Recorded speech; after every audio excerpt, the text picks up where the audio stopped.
Hi everyone and welcome back to my channel. In today's video, I will be talking about my top 5 tips for studying Korean. More specifically, these are tips to prepare for and pass the TOPIK test and to gain an overall understanding on how the language works. As many of you may know, especially those who have been following my channel, I recently took the 78th TOPIK 2 exam, which was held in October. I documented my whole study journey on this channel with daily study vlogs starting from 24 days before the test. Throughout my preparation, I did not spend any money on books or lessons, so yeah, if you're looking for free online resources, apps, YouTube channels, or PDF books that you could use, keep watching. I'll include links to everything that I mentioned in the description box below, so make sure to check that out. Anyway, before I start, I wanted to give a quick disclaimer that I'm not a professional and my Korean is definitely not near fluent or native level. Everyone learns best differently, so these study methods that I'm about to share may or may not work for you. While I'm happy with how these methods worked out for me, please take it with a pinch of salt and figure out what works best for your style of learning. Alright, let's get into the video. So the first tip that I have, and it's something that you should apply to every language that you learn, is to read widely, and make sure you read in the native script of the language that you're learning. In this case, make sure you know how to read Hangul. It should be the very first thing you learn because romanization is not going to take you very far. If you're trying to learn Hangul, there are many online resources that you can use, but in this video, I won't be covering this part. Do let me know in the comments if you would like me to make a video about learning Hangul.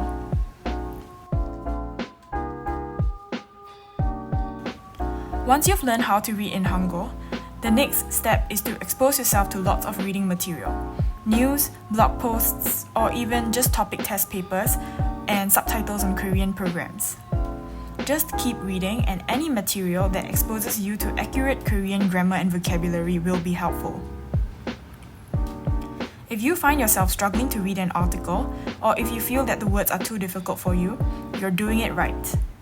Personally, I found that picking reading material that are slightly above my current proficiency level really helped me to improve quicker, probably because I was forced to learn more advanced vocabulary and sentence structures early on.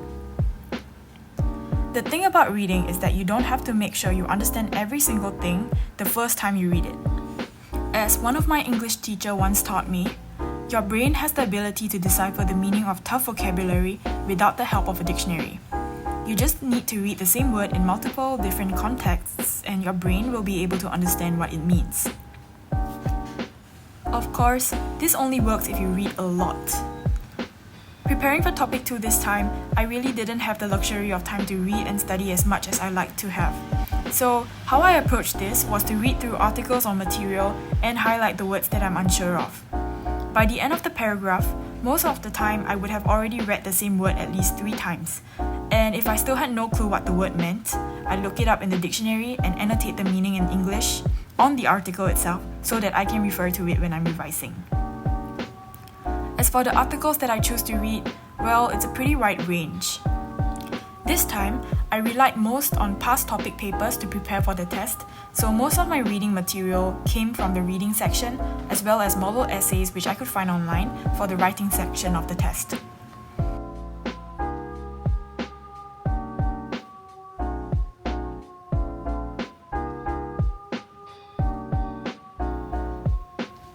I also printed off some articles from blogs and news sites to read for fun. But due to the lack of time, unfortunately, it wasn't as much as I did when preparing for TOPIK 1.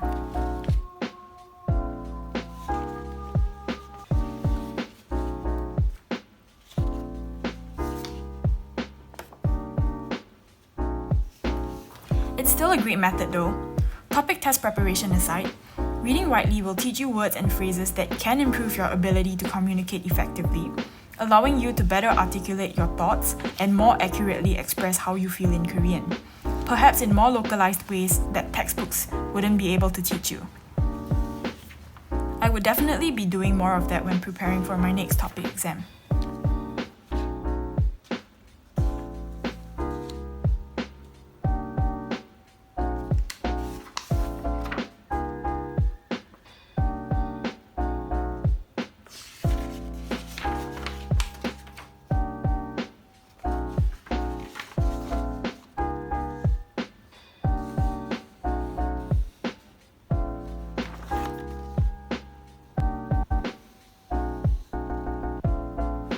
This brings me to my next tip, which is the use of flashcards.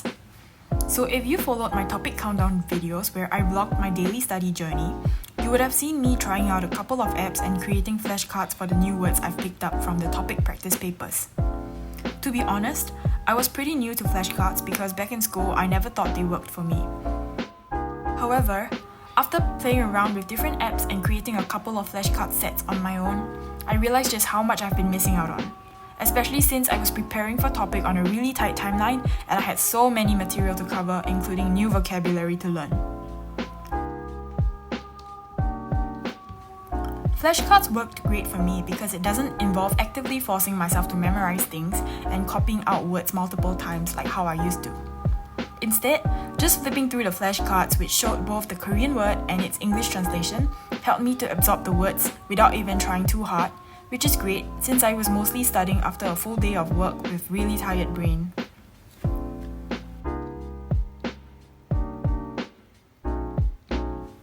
So the app that I'm using here is called Zorbi, and if you guys use my link to sign up for an account, you'll get 2 weeks of free pro access. I'll put my link in the bio. Also, if you guys find Zorbi helpful and decide to sign up for a pro account, I will get a small commission at no additional cost to you. Now, moving on to my third point, which is essentially an extension of the previous point, and that is to use word association as much as you can. This really helped me with getting the words I've learned to stick in my brain for longer.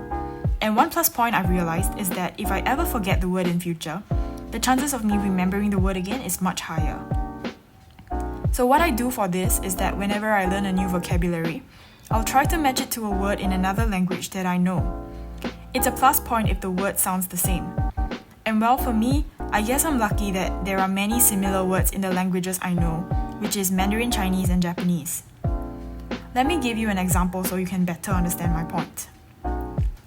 The word for exercise in Korean is undong. And can you guess the word for exercise in Japanese and Mandarin? It's actually really similar to the Korean word. So in Japanese, it's undo, and in Mandarin is 运动. It's pretty similar, isn't it? The great thing about using this word association method is that you're probably already fluent in one of the languages. So because of that, you'd have a pretty decent vocabulary base to work off, so that helps you to cut down the time it takes to learn new vocabulary. There are some words that are similar to only one other language, and that's okay too. For example, the Korean word for bag is kabang, and the same word in Japanese is kaban. On the other hand, in Mandarin, the word for bag is shubao or bao, which is completely different.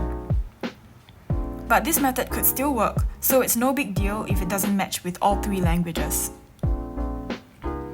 If the languages that you know have no similarities to Korean, that's fine too. Instead of word association, you could explore matching the vocabulary to sounds or phonetic association. This is something I do when I'm learning other non-East Asian languages that have little or no similarities to the languages that I already know. I won't be covering it in this video, but let me know if you'd like me to expound on how I do this. Moving on to my fourth tip, which is to use active recall. There are many videos here on YouTube that talk about this method, and I'm sure those videos explain the concept much better than I can, so I won't be going into too much detail here. In summary, active recall is a powerful strategy for remembering and understanding information, and it's done by testing your knowledge by yourself after you've learned something new. This is something I did quite a lot of during my preparation for both Topic 1 and Topic 2, mainly with the vocabulary and grammar that I've learned. So when preparing for my Topic 1 exam, I studied about 150 new grammar structures and wrote lots of notes for it. However, I would be lying if I said I digested all 150 grammar and remembered them by heart. So this time, instead of cramming down on more grammar, I focused on understanding and applying these 150 essential grammar phrases so that I would remember them better. This also went hand in hand with the new vocabulary that I learned, because I was able to form sentences by combining both of these together. And yup, I just wrote paragraphs in Korean or whatever topic that came to my mind, and posted it on Hello Talk, where many locals would correct my grammar and spelling errors for me. It really helped me a lot.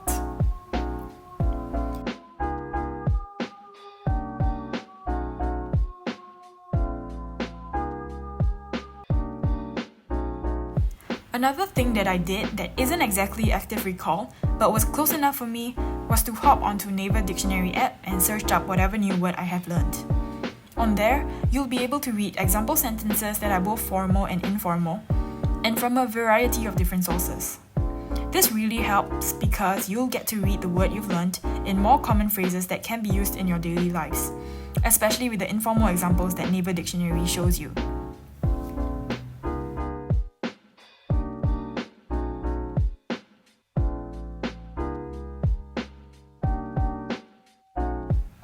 Finally, this brings me to my last tip, which is to listen as much as you can, even if you don't understand.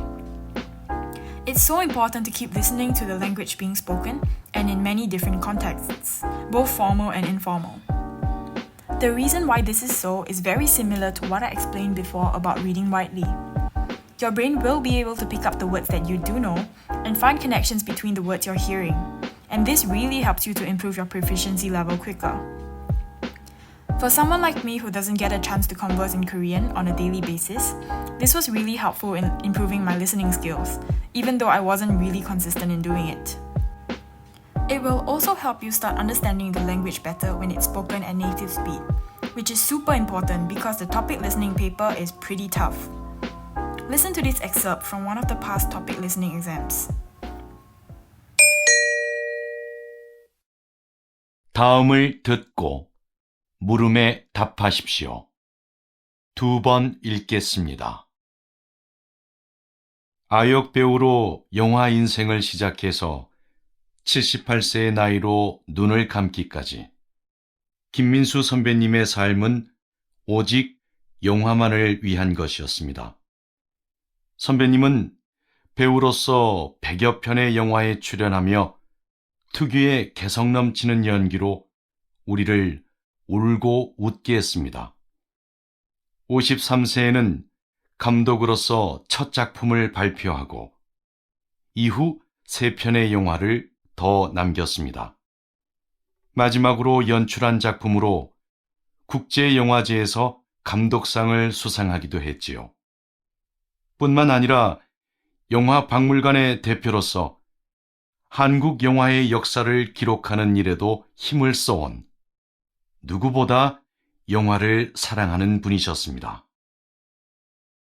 다시 들으십시오.